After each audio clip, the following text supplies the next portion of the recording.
What's going on, guys? Welcome back to the channel. For today's discussion video, we're going to be chatting about potentially one of the biggest drops for Transformers Studio Series this year, that being the Rise of the Beast Voyager class Optimus Prime, because today we got our first proper official look of how his robot mode is going to turn out. And I'm going to put it like this might not only just be the best version of a Rise of the Beast Prime, but maybe the best Studio Series Optimus that the line has seen since 2018. I know that's an incredibly bold statement, but the second I saw images of this guy, immediately I thought it was a masterpiece, and then straight away I was able to tell that this isn't just a basic repaint of Studio Series 38. You know, for the past couple of months there have been a few rumblings that this was just going to be a retool, maybe slight repaint of that original Bumblebee movie version, which, you know what, wouldn't have been bad, but let's all face it, that was a first pass at the B-movie design. There were a few issues. You know, he had quite a bit of kibble on the underside of the arm, the way the legs tabbed together weren't great, and the head sculpt was probably the weakest part about that release. But here with this new Studio Series version for Rise of the Beasts, it appears to be completely brand new, so I am left wondering if it's just going to be a case of this guy borrowing the engineering of that original B-movie version, because he does look incredible, and like I said, really does remind me of a masterpiece. So let's get stuck straight into it. There were really three things that I wanted to see them improve upon with this Studio Series Rise of the Beast Prime, one of those being the face sculpt, and they've got it bang on. It looks insane. You know, with the masterpiece version, it was slightly too slender. With the Studio Series B-movie version, it was a little too fat. This one appears to be spot on. You know, the mechanical detail that they've packed into the mouthpiece just looks nuts. I love the paintwork on him as well, and then we get stuck into the robot mode. Two of the other things that I wanted to see improved on the B-movie version would be that underarm kibble gone, and yes, they've done that here for Rise of the Beasts, and the legs being slightly more secure. Now, whilst it's kind of difficult to tell just by some of the images, if we flip this guy around to the back, it does look like those legs are going to stay together way better than that B-movie version, so that's an absolute plus. And where this one improves upon the movie line version, which we recently checked out, would really be in two areas. So first of all, scale. He looks so much nicer alongside not only Scourge, but Bumblebee and Cheetor. You know, we do get some pretty good kind of comparison images here, which are fantastic. And weaponry, firepower. This guy doesn't include the Ion Blaster, so it does literally look like that's gone for the movie. Instead, he comes with that kind of Buster Cannon, which is going to transform out of the forearm. Now, it does look to be on the slightly smaller side. I imagine DNA Design are going to have us covered for this, but at least they included it. But an accessory which gets me super pumped would be the return of the Michael Bay Energon blades. Now, it's not confirmed if he's going to come with a pair of these or just one. Either way, I'm glad to see them back, and they look incredible. Now, this one in particular is completely decked out in metallic silver, but I am willing to bet that this is maybe perhaps a first in-hand prototype, because this was shown off at, I think, a Takara Tomy festival, so it could literally just be kind of prototype colours. But the metallic silver we have on it, you know, does look pretty decent. Love the detailing on that. But then as we get stuck into the torso of this Prime, another area where I think this improves upon the movie line version would be paint. You know, he does have quite a bit of gunmetal silver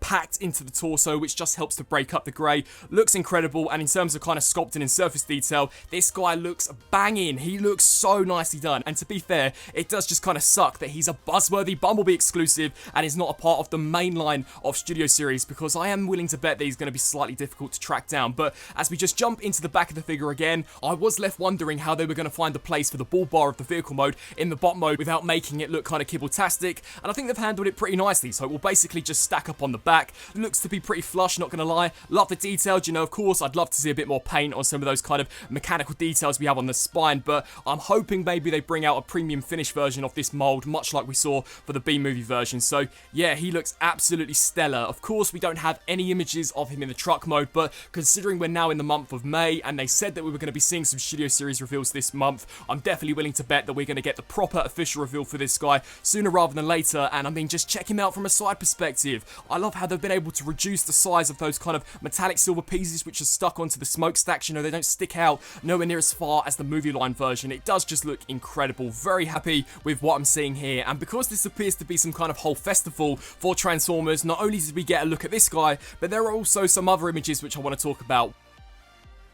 One of those being kind of an in-hand look at the upcoming Armada Megatron. Now, to me, when we got that official reveal from Hasbro, I weren't quite sold on some of the product shots, but seeing this in hand, I think this looks way better. I mean, not only does the figure look incredibly detailed, but the face just comes across a little nicer in some of these in-hand images, in my opinion, and I'm really looking forward to Armada Megatron. You know, so far, for the most part, all of the Armada figures that we've seen for Legacy have been incredible. You know, we've recently just checked out the Legacy Armada Optimus Prime, and, you know, that's been a long time coming, definitely delivered. So it'll be great to kind of have this Megatron companion piece to go alongside with him. And then we got some other images of the Nemesis. Now, last Tuesday, we got the full reveal of the Nemesis in its finalized colors. I didn't decide to do a discussion video on it because I did talk quite in depth about it when they did kind of the prototype reveal, but I'll very briefly give you guys my impressions of it now. Love the way the ship mode looks. You know, it literally looks like a beast. It might just be bigger than the Ark in the ship mode, and I think personally I'm going to keep it in the ship mode because I love the design of the Nemesis. You know, that Decepticon ship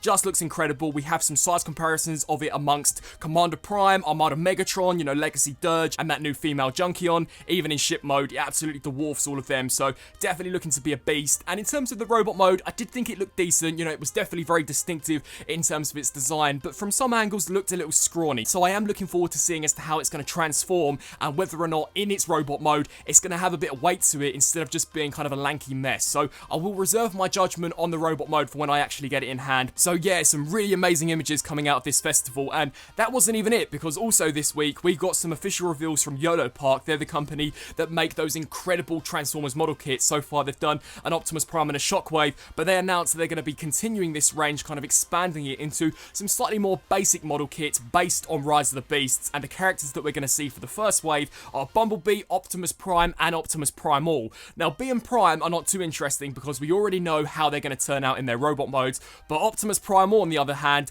we haven't really gotten a great look of him in bot mode, and let's just say, if he looks like this in the movie, you know, what we're seeing from this model kit, it's going to be an insane design because he does look incredible. And one of the biggest things I can take away from this model kit is that he might just have that kind of retractable mouth guard as we saw in Beast Wars. So Optimus Primal might just have a mouth in his robot mode, which I know by past experience with some of the Michael Bay movies, some of you guys are not too keen about, but at least he'll have the option of having the mouth guard. And yeah, for a model kit, it looks insane. I'll definitely be sure to be checking out all three of these over on the channel, so be sure to stay tuned to that. But we've got some killer reveals this week. I mean, Studio Series Prime is definitely the highlight, but we recently just spoke about the upcoming War for Cybertron, Megatron, and Rhinox, so it is really cool to kind of see the next wave of Voyager class figures. I'm hoping that we can see the next wave of deluxes because I'm quite excited to see how they're going to put together that 1986 the movie Studio Series Brawn. So you guys sound off down in the comment section below. What do you think of this Rise of the Beast Optimus Prime? Has it met your expectations? Has it exceeded them? Personally, I think it's exceeded my expectations. You know, I did not expect them to go this hard.